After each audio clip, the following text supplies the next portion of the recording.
તો ઉત્તર પ્રદેશમાં પ્રથમ તબક્કાના પ્રચાર પડઘમ શાંત થયા છે। 58 બેઠક પર ઉત્તર પ્રદેશમાં પ્રથમ તબક્કામાં ચૂંટણી યોજાવાની છે। 11 જિલ્લાની 58 બેઠકો ઉપર 10મી ફેબ્રુઆરીએ મતદાન થવાનું છે। 10મી ફેબ્રુઆરીએ પ્રથમ તબક્કાનું મતદાન યોજાવાનું છે। તે પહેલા 58 બેઠકો ઉપર પ્રચાર પડઘમ શાંત થયા છે। પશ્ચિમ ઉત્તર પ્રદેશના 11 જિલ્લાઓમાં मतदान થવાનું છે। તે પહેલા જોરશોરથી અંતિમ ઘડીનો પ્રચાર કરવામાં આવ્યો। પ્રચાર પડઘમ આજે શાંત થયા છે। 10મી ફેબ્રુઆરીએ 58 બેઠકો માટે મતદાન થવાનું છે। તમામ પક્ષો દ્વારા जनताने आकर्षवाना छेल्ला घड़ी सुधी प्रयासों थया छे। प्रथम तबक्काना प्रचार પડઘમ शांत थया छे। 10મી फेब्रुआरीए प्रथम तबक्कानुं मतदान थवानुं छे। વધુ વિગતો મેળવીશું संवाददाता अजय यादव पासेथी। जी अजय, खास करके क्या अपडेट मिल रहा है? प्रथम चरण में मतदान होने वाला है 10वीं तारीख को और प्रचार પડઘમ शांत हो गए।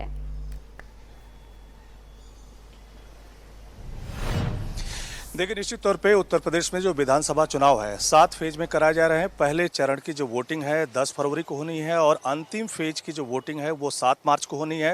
10 मार्च को परिणाम आना है और पहले फेज के लिए जो चुनाव प्रचार अभियान चल रहा था वो आज अभी से कुछ मिनटों बाद यानी 6 बजे के करीब समाप्त हो जाएगा और सभी पार्टियों की तरफ से जोर आजमाइश की जा रही है। इस प्रथम चरण में करीब 58 सीटें आती हैं। 11 जिले के अंतर्गत ये 58 सीटें आती हैं, जिसमें पिछला रिकॉर्ड अगर देखें तो 2017 के विधानसभा चुनाव में भारतीय जनता पार्टी ने एक मुश्त तौर पे यहाँ पे सीटें जीती थी। 58 में से 53 सीटें जो हैं भारतीय जनता पार्टी के खाते में गई थी। 2 सीटें जो सीटों जो थी वो समाजवादी पार्टी के खाते में गई थी।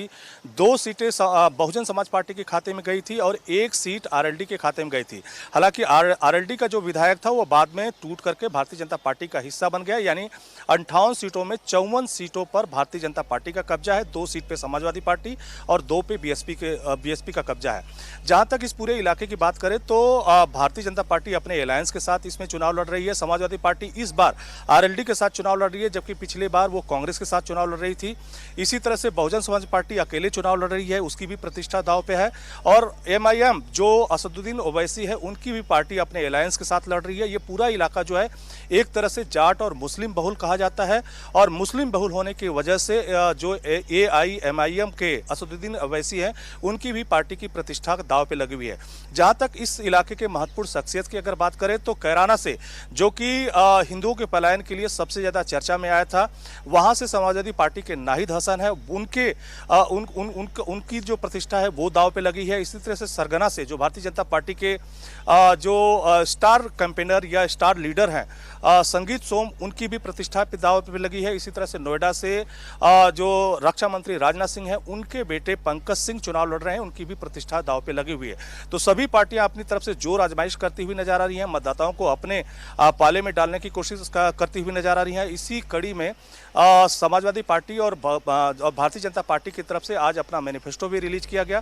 कांग्रेस का पहले रिलीज किया जा चुका है। तो देखना यह होगा कि 10 तारीख को जब वोटिंग होगी तब किस पार्टी के फेवर में इस बार जो पश्चिमी यूपी का मतदाता है, जहां पे 58 विधानसभा सीटों पे चुनाव हो रहा है, किसके पक्ष में जाता हुआ दिखाई देगा, ये 10 मार्च के बाद ही पता चलेगा। जी बिल्कुल अजय, आप जुड़े रहिएगा, अपडेट आपसे लेते रहेंगे। तो आज उत्तर प्रदेश में भारतीय जनता पार्टी समाजवादी पार्टी बंने तरफथी मैनिफेस्टोनी जाहेरात करवामां आवी छे। कांग्रेस आ पहला ज मैनिफेस्टो जाहिर करी चूकी छे। तो उत्तर प्रदेश में आज अमित शाहे भारतीय जनता पार्टी मैनिफेस्टो जाहिर कर्यो छे, जेमां अनेक वचनों आपवामां आव्या छे। होळी दिवाळीए 2 एलपीजी सिलिंडर मफत आपवानी जाहेरात पण भाजपे पोताना मैनिफेस्टोमां करी छे। 5000 करोड़ना खर्चे कृषि सिंचाई योजना लागू करवानी बात करवामां आवी छे। ખેડૂતોને સિંચાઈ માટે મફત વીજળી આપવાની જાહેરાત થઈ છે। કોલેજ જનારી યુવતીઓને મફત સ્કૂટી આપવાની વાત પણ મેનિફેસ્ટોમાં કરવામાં આવી છે। આ સિવાય વારાણસી, મિર્ઝાપુર, ચિત્રકૂટમાં રોપવેની સેવા શરૂ કરવામાં આવશે। બાંધકામના તમામ શ્રમિકોને વિનામૂલ્યે જીવન વીમો આપવામાં આવશે। રાજ્યમાં એમબીબીએસની બેઠકો વધારવાની જાહેરાત પણ મેનિફેસ્ટોમાં કરાઈ છે। લાઈફ સપોર્ટથી સજ્જ એવા એમ્બ્યુલન્સની સંખ્યા પણ ડબલ કરવાની જાહેરાત કરાઈ છે। દરેક જિલ્લામાં ડાયાલિસિસ કેન્દ્ર બનાવવાની વાત પણ ભાજપે પોતાના મેનિફેસ્ટોમાં કરી છે। ખેડૂતોને, મહિલાઓને આકર્ષવાના તમામ પ્રયાસો ભારતીય जनता પાર્ટીના મેનિફેસ્ટોમાં જોવા મળી રહ્યા છે। કોલેજ જનારી વિદ્યાર્થીઓને મફત સ્કૂટી પણ આપવાની વાત થઈ છે। ऋण माफी की योजना रही हो जिसमें 86 लाख किसानों का 36,000 करोड़ रुपए का फसल ऋण माफी की कार्रवाई संपन्न होती है। 22 लाख हेक्टेयर से अधिक भूमि को अतिरिक्त सिंचन की क्षमता हो, या फिर प्रोक्यूरमेंट की नीति के तहत रिकॉर्ड मात्रा में खाद्यान्न को लागत के 1.5 गुना से अधिक दाम पर अन्नदाता किसानों से क्रय करने, या 5 वर्ष में 1,59,000 करोड़ रुपए से अधिक के गन्ना मूल्य के भुगतान का कार्य। चीनी मिलों की गति को कोरोना भी नहीं थाम पाई और उत्तर प्रदेश में 2,55,00,000 से अधिक किसानों को प्रधानमंत्री किसान सम्मान निधि का लाभ भी इस दौरान प्राप्त हुआ। 5 लाख नौजवान सरकारी नौकरी प्राप्त करते हैं। તો આ તરફ સમાજવાદી પાર્ટીએ પણ પોતાનો ચૂંટણી ઢંઢેરો જાહેર કર્યો છે। ખેડૂતોને તમામ પાકમાં MSP આપવાની જાહેરાત સમાજવાદી પાર્ટીએ પોતાના ચૂંટણી ઢંઢેરામાં કરી છે। सबसे पहले मैं उत्तर प्रदेश के किसानों और उत्तर प्रदेश की जनता के सामने अपने सत्य वचन और अटूट वादा करके मैनिफेस्टो जो लेकर के आए उसकी बातें रख रहा हूं। पहला बिंदु यह है कि सभी फसलों के लिए MSP प्रदान की जाएगी और गन्ना किसानों को 15 दिन में उनका भुगतान सुनिश्चित किया जाएगा। इसके लिए अगर फार्मर्स कॉर्पोरेट फंड भी बनाना पड़ेगा तो बनाया जाएगा। सभी किसानों को 4 साल के भीतर यानी 2025 तक कर्ज मुक्त बनाया जाएगा। ऋण मुक्ति कानून बनाकर के अत्यंत गरीब किसानों को लाभ पहुंचाया जाएगा। તો ભારતીય જનતા પાર્ટી અને સમાજવાદી પાર્ટી બંને તરફથી આજે મેનિફેસ્टोની જાહેરાત કરવામાં આવી છે અને આજ અંગે વધુ जानकारी મેળવીશું अजय पासेથી। अजय, भारतीय जनता पार्टी और सपा की ओर से, दोनों की ओर से आज मैनिफेस्टो डिक्लेयर किया गया है। दोनों के ही मैनिफेस्टो में कौन सी बातें कॉमन रही है?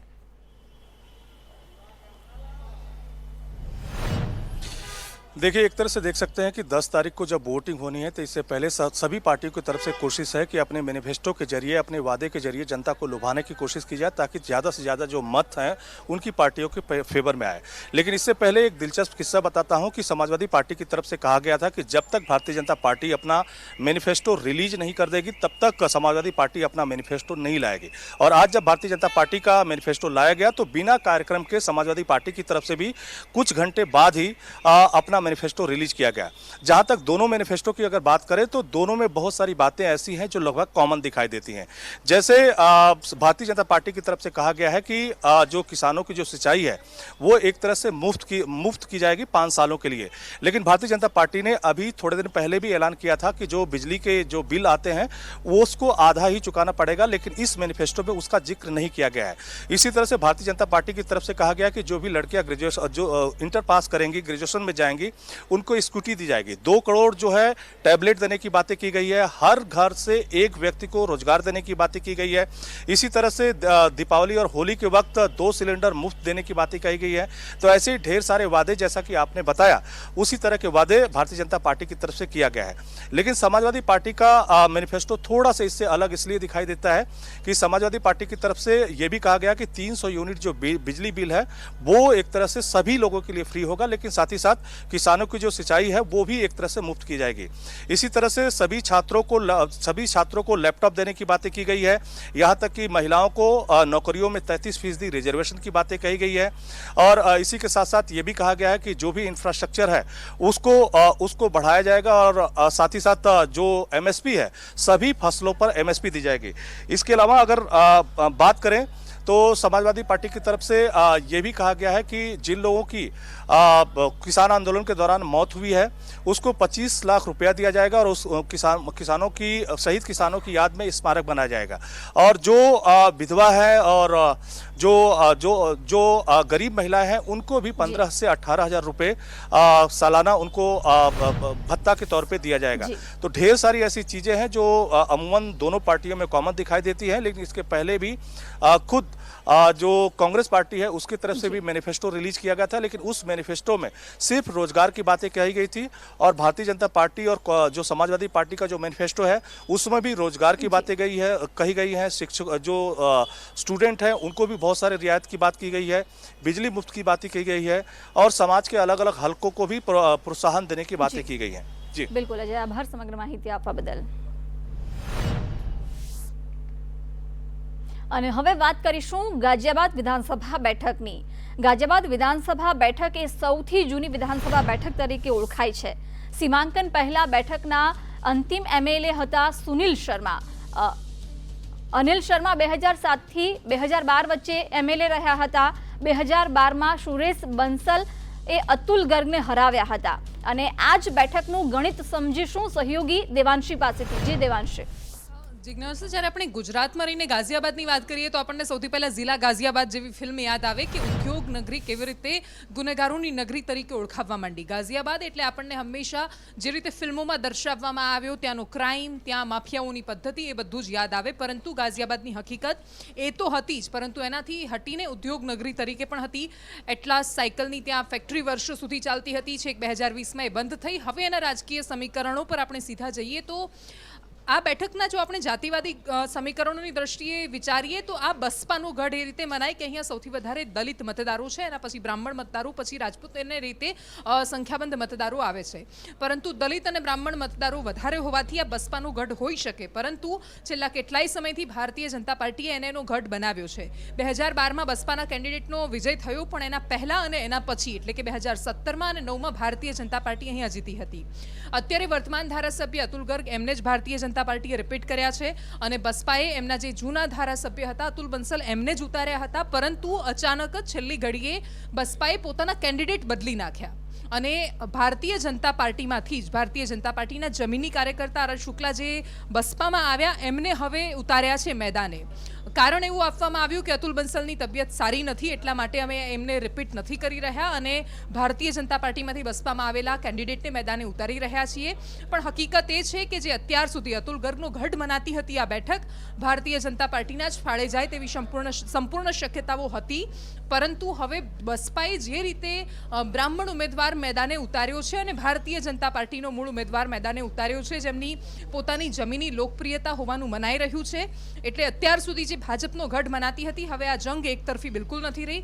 સપા આરએલડીનું ગઠબંધન છે, એમણે પોતાના ઉમેદવાર ઉતાર્યા છે અને ફરી એકવાર આ બેઠક પર જીત મેળવવાની એમની કોશિશ છે। કોંગ્રેસ પણ એ જ રીતે આગળ વધી રહી છે, પરંતુ ગાઝિયાબાદ પર સીધી લડાઈ બહુજન સમાજવાદી પાર્ટી અને ભારતીય જનતા પાર્ટીની વચ્ચે છે અને એટલે જ ગાઝિયાબાદને વારંવાર પ્રોત્સાહન આપવાની ભારતીય જનતા પાર્ટી તરફથી વાતો થઈ છે। શિક્ષણથી લઈને નવા સંસ્થાનો બનાવવાની ભારતીય જનતા પાર્ટીએ વાત કરી છે। અતુલ ગર્ગનું એવું કહેવું છે કે એમના કામના આધારે એમને વોટ મળશે, પરંતુ યુપીની રાજનીતિમાં બહુ જ ઓછી જગ્યાઓ એવી છે કે જ્યાં કામનું એનાલિસિસ કરીને વોટ અપાતો હોય છે।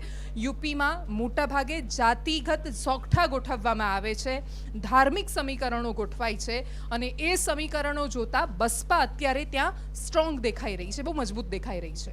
બિલકુલ દેવાંશી, આભાર સમગ્ર માહિતી આપવા બદલ।